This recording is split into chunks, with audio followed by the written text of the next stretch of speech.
2.17. A long charged cylinder of linear charge density lambda is surrounded by a hollow coaxial conducting cylinder. What is the electric field in the space between two cylinders? Long charged cylinder with charge density lambda on it. This is linear charge density.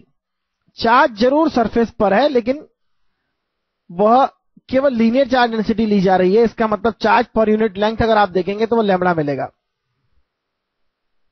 और हमने theory में पढ़ा है कि अगर एक wire लेते हैं तो लीनियर चार्ज डेंसिटी अगर उस पर लैम्बडा है तो उससे फील्ड लाइंस सिलेंड्रिकली अवे होगी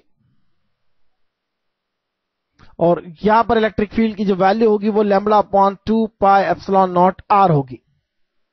similarly inside this cylinder the electric field will be 0। हमने अच्छे से देखा था क्योंकि अंदर कोई चार्ज नहीं है, लेकिन बाहर चार्ज का डिस्ट्रीब्यूशन वही होगा जो एक लाइन के कारण होता है। अगर इसके बाहर सराउंडिंग हॉलो कोएक्सियल सिलेंडर लेते हैं हम, सराउंडिंग हॉलो कोएक्सियल सिलेंडर लेते हैं तो फील्ड यहां से यहां तक होगी। यहां पर नेगेटिव चार्ज इंड्यूस होगा या उसके अगेंस्ट यहां पॉजिटिव इंड्यूस होगा। अगर नहीं होगा तो यहां पर इसे ग्राउंड कर दिया होगा, लेकिन अंदर जो इलेक्ट्रिक फील्ड है वो कुछ इस तरह से होगी।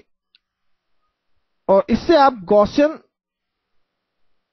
लॉ से भी प्रूव कर सकते हैं, गॉसियन सरफेस एज्यूम करके।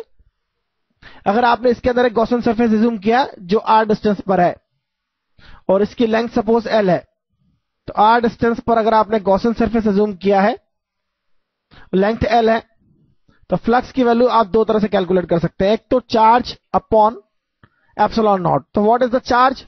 Charge on length l with charge density lambda, that is l into lambda divide by epsilon not. और फ्लक्स दूसरे तरीके से कैलकुलेट करना होगा तो electric field into area of the surface. और इलेक्ट्रिक फील्ड कैसे कैलकुलेट करेंगे आप? इलेक्ट्रिक फील्ड तो आपको फॉर्मूला फाइंड करना है। एरिया कैसे कैलकुलेट करेंगे? r डिस्टेंस पर सिलेंड्रिकल सरफेस आपने एज्यूम करा है तो उसका एरिया हो जाएगा 2 पाई r into length l। l cancel कर दीजिए आप, इलेक्ट्रिक फील्ड जो होगा lambda upon 2 pi epsilon not r होगा। That is the same formula basically जो आप लीनियर चार्ज के लिए फाइंड करते हैं। तो मुश्किल नहीं है, इजी है, काफी इजी है। बाहर क्या होगा? बाहर अगर पॉजिटिव चार्ज है तो फ्लक्स लाइंस कंटिन्यू रहेगी, formula will be the same. और अगर आपने इसे अर्थेड कर दिया तो ये चार्ज अर्थ में चला जाएगा बाहर वाला। तो यही काफी, अभी तो बाहर जितना भी चार्ज है सारा अर्थ में चला जाएगा, there will be no charge at all. तो आगे देखते हैं हम।